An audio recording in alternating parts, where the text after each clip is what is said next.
Bismillahirrahmanirrahim. Assalamualaikum warahmatullahi wabarakatuh. Alhamdulillah. Alhamdulillahi rabbil alamin wal aqibatu lil muttaqin wala udwana illa 'alal zalimin. Asyhadu an la ilaha illallah wahdahu la syarika lah wa asyhadu anna sayyidana Muhammadan 'abduhu wa rasuluhu alladzi la nabiyya ba'dah. Allahumma fa salli wa sallim wa barik ala sayyidina Muhammad wa ala ali sayyidina Muhammad fil alamin innaka Hamidum Majid. Kembali lagi kita di pembahasan kitab yang lain lagi. Kali ini kita akan bahas yaitu kitab Bulughul Maram. Bulughul Maram ya.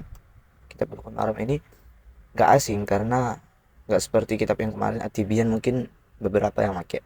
Tapi kitab Bulughul Maram ini mungkin semua make, semua pondok atau semua yang membahas kitab kuning ya, pondok-pondoknya itu belajar Bulughul Maram. Bulughul Maram ini adalah kitab yang berbasiskan fikih, tapi fikihnya itu berdasarkan dengan hadis-hadis. Jadi isi Bulughul Maram ini hadis, tapi hadisnya itu yang membahas tentang fikih gitu.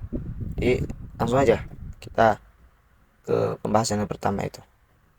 Oke, tampilin nanti sebelum pembahasannya gue tampilin dulu thumbnail sampul bukunya. Oke, lanjut. Kita bab yang pertama ini yaitu kitab taharah tentang air. An Abi Hurairah radhiyallahu anhu qala, dari Abu Hurairah semoga Allah meridhoinya. Radhiyallahu anhu itu artinya semoga Allah meridhoinya. Qala, dia berkata, dia siapa? Dia Abu Hurairah. Nanti kita bahas ya. Kita baca dulu. Qala Rasulullah sallallahu alaihi wasallam, bersabda Rasulullah sallallahu alaihi wasallam, fil bahri huwa at-tahuru ma'uhu al-hillu maitatuhu. Oke. Artinya apa? Di laut itu airnya suci lagi mensucikan.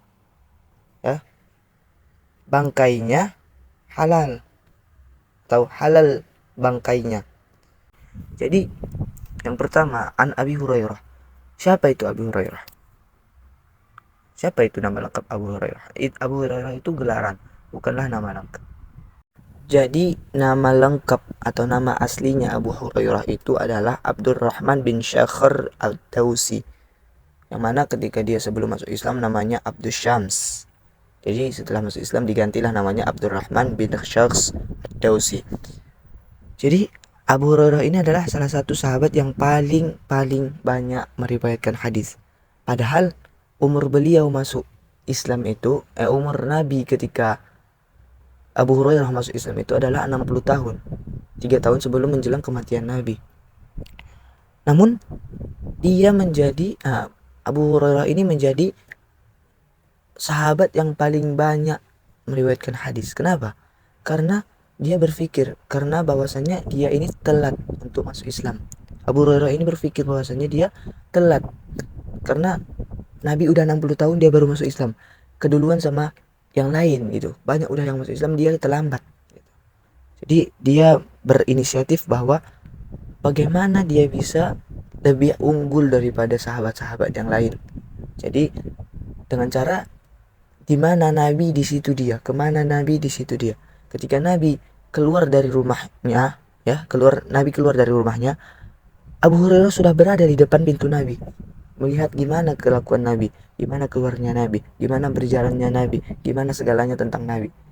Maka dari itu, dialah menjadi sahabat satu yang paling banyak meriwayatkan hadis. Gara-gara itu, 3 tahun sebelum menjelang kematian Nabi, dia mengikuti kemanapun Nabi berada.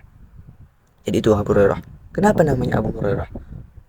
Karena si Abu Hurairah ini Abdurrahman ya, yang tadi itu beliau ini memelihara sangat banyak kucing, makanya Hurairah, makanya digelar dia Hurairah, Abu Hurairah, ayahnya para kucing. Nabi menggelar Abdurrahman ini Abu Hurairah, makanya nama yang masyhur dikenal dengan Abu Hurairah, bukan Abdurrahman, apalagi Abdus Syams, bukan, tapi Abu Hurairah. Itu dia. Oke, itulah seputar tentang Abu Hurairah. Lalu ke pembahasan hadisnya, dikatakan bahwasanya fil bahri wat tahuru ma'uhu.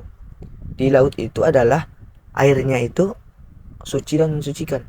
Jadi ketika kita lagi berada di dalam laut, ketika kita berada di laut, ya, di laut, maka kita jangan lagi bimbang. Mana nih, ini suci apa enggak? Jangan lagi bimbang. Karena seluruh air di laut itu walaupun sudah tercampur yang namanya kotoran, ya kan, itu tetap suci. Seluruh air yang di dalam laut itu kalau walaupun sudah tercampur dengan kotoran itu tetap suci. Karena kan kotorannya itu ya setempat-setempat, nanti dia ngalir lagi, hilang, ngalir dan segala macam. Kecuali emang dia khusus laut itu, ya kan, laut itu dikotorkan semuanya.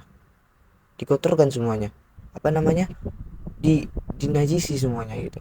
Jadi airnya itu, air laut itu yang segitu banyaknya itu bisa ternajisi. Atau kabar baru-baru ini kan Jepang itu kan mengeluarkan limbah. Kalau seandainya nanti seluruh laut itu terpapar limbah kotoran itu, ya kan, kotor gitu kan, dan dia bentuknya bernajis, kotor, tak bisa kita buat untuk bersuci lagi, maka itulah yang dinamakan air laut itu nggak bisa lagi disucikan, nggak bisa lagi airnya suci mensucikan.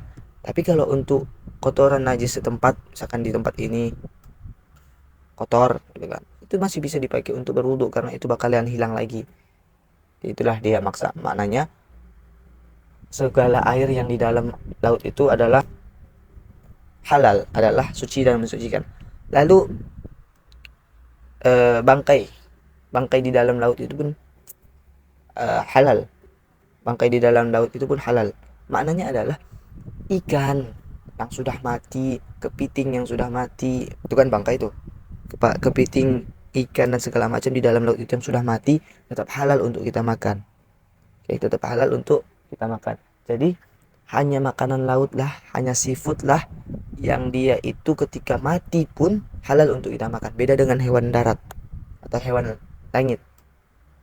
Oke, beda dengan hewan darat. Ketika ayam mati duluan, ya kan, apakah mati dengan sendirinya, apakah mati dengan tertabrak gitu, maka itu sudah haram kita makan, tidak halal lagi untuk kita makan. Tapi berbeda dengan hewan laut. Hewan laut walaupun sudah mati jadi bangkai di dalam, ketika kita angkat ternyata sudah mati, masih bisa kita makan, masih halal untuk kita makan bangkai laut. Jadi kita nggak usah ragu lagi. Tapi jangan ayam Anda ceburin ke laut terus diangkat, sama aja, nggak bisa gitu. Jadi intinya semua bangkai yang berasal dari laut, bangkai laut, ya, ikan, kepiting, cumi-cumi dan segala macamnya, walaupun dia sudah jadi bangkai, sudah mati di dalam laut itu, ketika kita angkat masih bisa kita makan, boleh kita makan, halal kita makan. Jadi itulah hadis yang pertama ini, bab taharah, tentang bersuci. Jadi laut itu, ini dibahas tentang laut itu segalanya, air yang di dalam laut itu suci dan bangkainya juga suci. Sebatas itu ya. Wallahu a'lam bishawab. Assalamualaikum warahmatullahi wabarakatuh.